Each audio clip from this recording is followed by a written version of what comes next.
Camille, and today we are doing a very special video. I am bleaching my hair.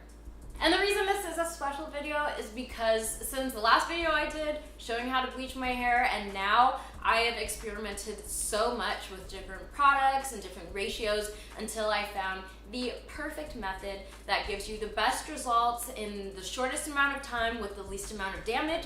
And I've gotten this down to a science. I actually weigh out my ingredients, so almost professional. Disclaimer, I'm not a professional, I'm just an internet person. So I'm really excited to share this method with you guys, and I really hope it helps someone out.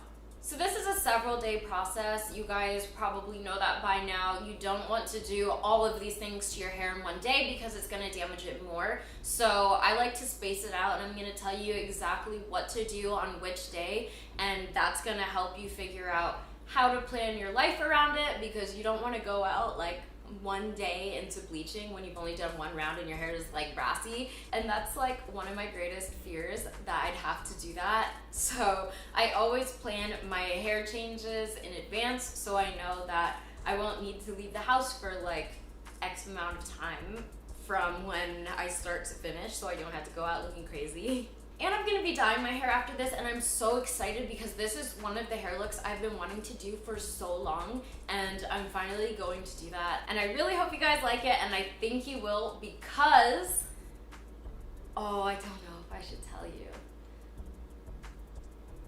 I'll tell you guys anyway. So here's the hint. My next hair look is going to be similar to the one in my most viewed video. That's all I can tell you guys. I'm really excited to do it, but we have to get through the bleaching part first. So this is officially day one. Day one, you want to moisturize your hair and leave it in. So when you bleach it, it's not gonna be bleach on top of dry hair. And it's okay to use some products and then bleach through it. It's not gonna hurt the process, but you do want to have some sort of thing in your hair. And that's all you wanna have in your hair. You don't wanna have any curl creams, any gels, any hairspray, anything like that. Just wash it, detangle it, and put in some leave-in conditioner. The one that I used is the Aussie 3-Minute Miracle Deep Conditioner, which I find is less thick compared to the 3-Minute Miracle one, and I didn't want to have like too much in my hair. So I did that, and then I Dutch braided it. Thank you, I know they look good. I had to do this one twice because it was so bad the first time. So that's all I have in my hair. I braided it while it was damp. And then you want to leave this in for a day, just so it can soak into your hair. Maybe do this in the morning or the night before. I usually do it the night before.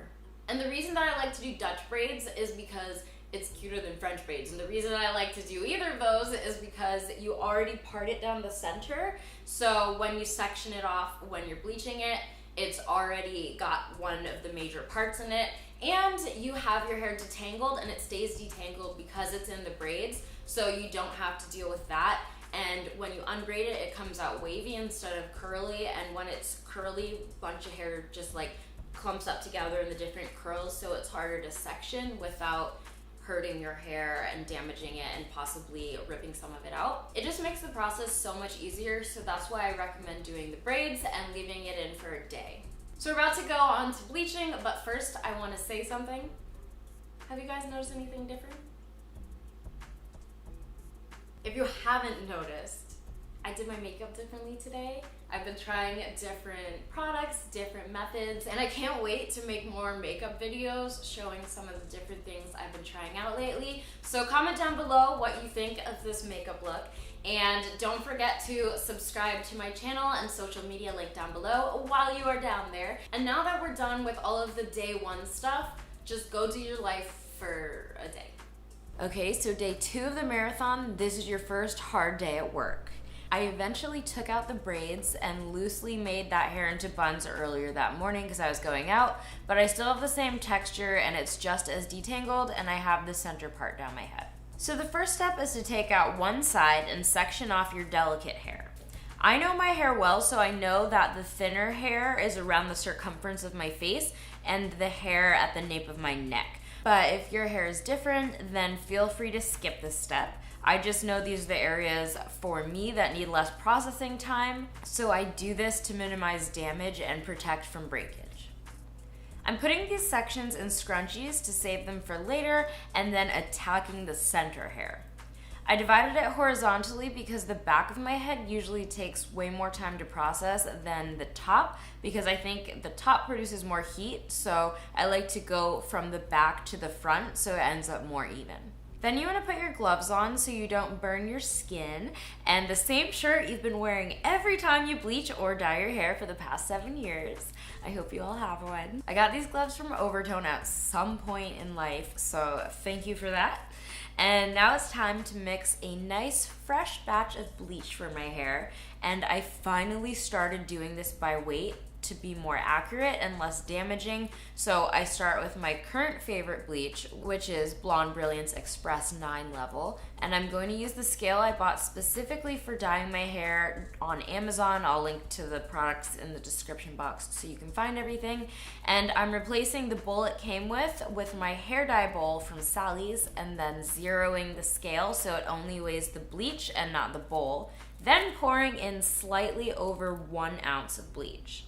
The recommended bleach to developer ratio is 1 to 1.5, all the way up to 1 to 2.5. And with this line of bleach and developer, I found that it works best with my dark hair with a 1 to 2.5 ratio bleach to developer. So now I'm using the same line's 35 volume developer and measured out about 2.5 ounces, slightly more because my bleach was also slightly over an ounce. Of course, one of the most important products you hear about mixing into your bleach is Olaplex, which is super expensive and also only available to salon owners. So I used an affordable and accessible version by Ion called their Absolute Perfection Kit. Step 1 is what they call the booster, which gets mixed in with the bleach itself, just like step 1 of Olaplex.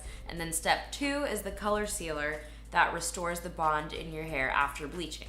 They recommend using 1/4 ounce of the booster for every 2 ounces of bleach, so I used 1/8 of an ounce since I used 1 ounce of bleach.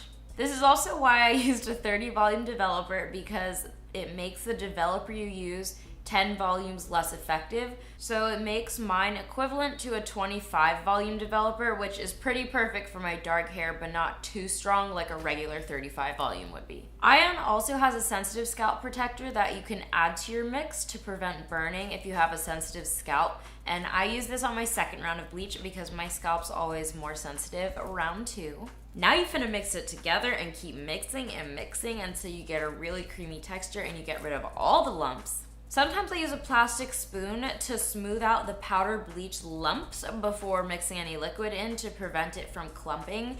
And if you try this, make sure it's a plastic spoon, not a metal spoon, for the same reason that you only use plastic mixing bowls, so it doesn't react with the chemicals. Once your mixture is smooth and thick, it is time to start sectioning out pieces of hair to attack. And because my roots are so long, I'm gonna do this all by feel and a front mirror. When it's shorter, I use 2 mirrors to see it better, but in this case, I didn't feel like I really needed it. And I'm not using a brush because I think it's easier to spread out through curly hair by hand, since it's not as simple to paint a layer like it would be on straight hair. And it's really important that you spread it out evenly so you can prevent your hair from coming out patchy. I'm sectioning off pieces of the larger section to work with for the same reason. It's better to have small sections at a time so you can get even coverage, but you also don't want to go extremely slow because you don't want the part that you do in the very beginning to process too much longer than the rest. So I'm pretty much just taking these sections, saturating them in the bleach, and then laying it on top of the other saturated pieces without using any foil. Foil's just not really my thing, but whatever makes you happy, because that's the whole point of being alive. Now I'm taking the front quadrant and doing the same thing, although I guess it doesn't really qualify as a quadrant because I sectioned out the edge pieces, so it's more like 20%, but you know what I mean. Once that's done, I move over to the other side and do the same sectioning, which, looking back, I don't know how I forgot to do that in the beginning because it saves a solid minute during the process, so probably do that first. And then go on to the back 20%-ish chunk and do those pieces. The front part looks a bit more like 22%, and you can do that next. Then we're moving on to the circumference area, and I'm starting with the back since it's delicate, but it doesn't see as much sun, so it takes on less sun damage than the front and can stand a little bit more processing time. And then I'll do the front last because it processes so fast, And I don't worry about my baby hairs round 1 because they legitimately go blonde in 1 round. So I usually try to do the really tiny, delicate pieces only once in round 2. And getting to this point already took so long and so much effort, but don't worry, you still have 60% to go. Since I'm only bleaching my roots and not the ends, which were bleached before I dyed them, I'm going to saturate the ends as much as possible with my ion keratin treatment so that while the bleach is processing, I can also have a keratin treatment processing on the bottom. And I used a lot to completely saturate it, just like the bleach is on the top, so it doesn't matter if the bleach swells or drips, it won't really wreak havoc on the bottom. Now you DIY a hat out of a plastic bag. Shout out to upcycling, to saving the environment. Although I really should have remembered my reusable shopping bag and not have this in the first place, but I will next time.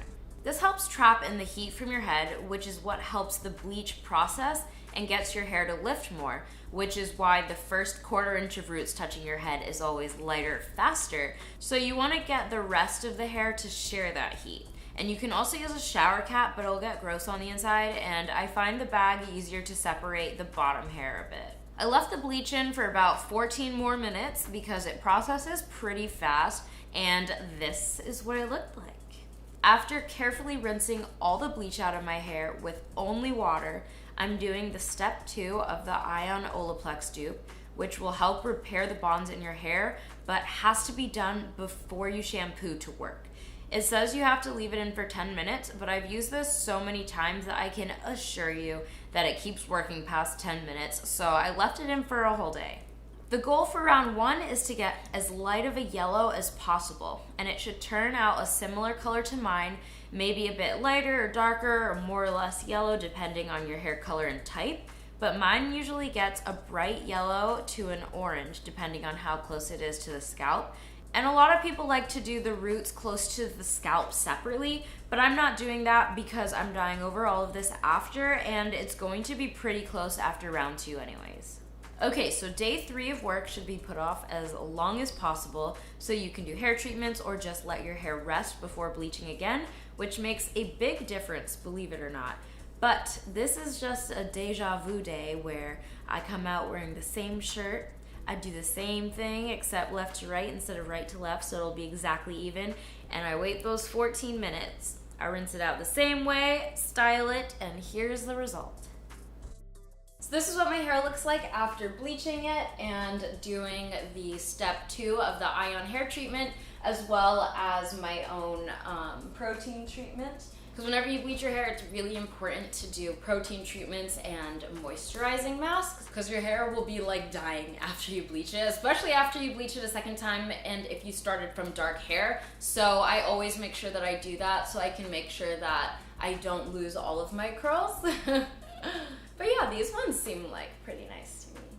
My hair is still a little bit warm tone right now because I am not going to be toning it because the next color that I'm doing is warm tone, hint, hint. So the fewer processes that I do on my hair at a time, the better. And if I don't need to tone it because it's going to be a warm color after anyways, then I'm not going to do that. If you want to have cooler toned hair, or if you're going to keep it white, then you can definitely use a lavender or a silver toner.